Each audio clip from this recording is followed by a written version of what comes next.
இன்றைக்கி நான் energy healing பற்றி பேச போகிறேன். அதுவும் one of my favourite modalities cord cutting.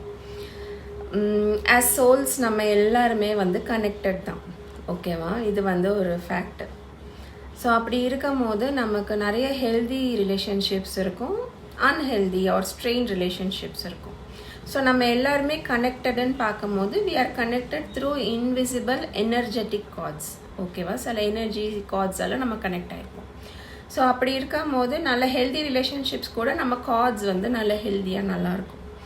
அதே சமயம் நம்ம கூட நிறைய ஸ்ட்ரெயின் ரிலேஷன்ஷிப்ஸ் இருக்கும். அவங்கக்கிட்ட அந்த கார்ட்ஸ் ஒரு மாதிரி ஹெல்த்தியாக இருக்காது. ஸோ அதில் சில பேர் பார்க்கும் போதே நமக்கு நிறைய ஆங்கர் வரும், சில பேரை பார்க்கும்போது ஜெலஸாக இருக்கும், சில பேரை பார்க்கும்போது ஹேட்ரட் இருக்கும். ஸோ நமக்கு நிறைய அந்த எமோஷன்ஸ் வெளியே வரும் அந்த ஸ்ட்ரெயின் ரிலேஷன்ஷிப்ஸ் பீப்புளை பார்க்கும்போது. ஸோ ஏன்னா நம்ம அவங்க கூட அந்த கனெக்டாக இருக்கிற அந்த கார்ட்ஸ் அந்த மாதிரி இருக்கும். அந்த கார்ட்ஸை நம்ம இந்த கார்ட் கட்டிங் டூல் மூலமாக கட் பண்ணி ரிலீஸ் பண்ணலாம். ஸோ கட் பண்ணி ரிலீஸ் பண்ணுறதுனால என்ன ஆகும் அப்படின்னா, நம்ம இன்டென்ஷன் தான். நமக்கு அந்த பர்சன் ரொம்ப முக்கியம் அப்படின்னா அந்த கார்ட்ஸை நம்ம தேவையில்லாத கார்ட்ஸை ரிலீஸ் பண்ணி நம்ம அவங்கக்கிட்ட இருந்து ஒரு ஹெல்தி ரிலேஷன்ஷிப் க்ரியேட் பண்ணலாம். இல்லை அந்த பர்சன் எனக்கு வேணான்னா அந்த ஒரு intention.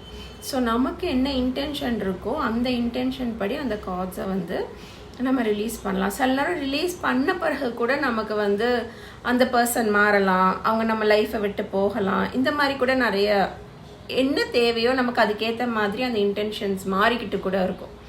So every thing is normal. எதுவுமே இப்படி தான் இருக்கணும், இது தான் பண்ணணும் அப்படின்லாம் எதுவும் கிடையாது. பட் நம்ம அந்த எனர்ஜெட்டிக் கார்ட்ஸை ரிலீஸ் பண்ணும்போது நம்ம நிறைய இடத்துல ஃப்ரீ ஆகும். ஏன்னா நம்ம தானே நிறைய ஹோல்ட் ஆன் பண்ணிகிட்ருக்கோம். அப்போ அவங்க மாறணும்னு நம்ம நினச்சிட்டு இருக்கிற வரைக்கும் எந்த மாற்றமும் வரப்போகிறதில்ல.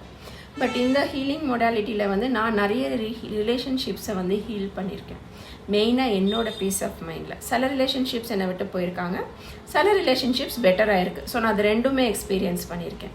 ஸோ உங்களுக்கு இந்த ஹீலிங் பற்றி நிறைய தெரியணும் அப்படின்னா எங்களோட upcoming master class next week ஜூனில் வருது. நான் இன்வைட் இந்த வீடியோவோட போடுறேன்.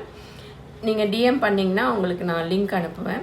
அப்படி இல்லை உங்களுக்கு 1-to-1 ஹீலிங் மட்டும்தான் எடுக்கணும் அப்படின்னாலும் அதுவும் நாங்கள் பண்ணுறோம். So you can experience both what ever that you wish. Thank you.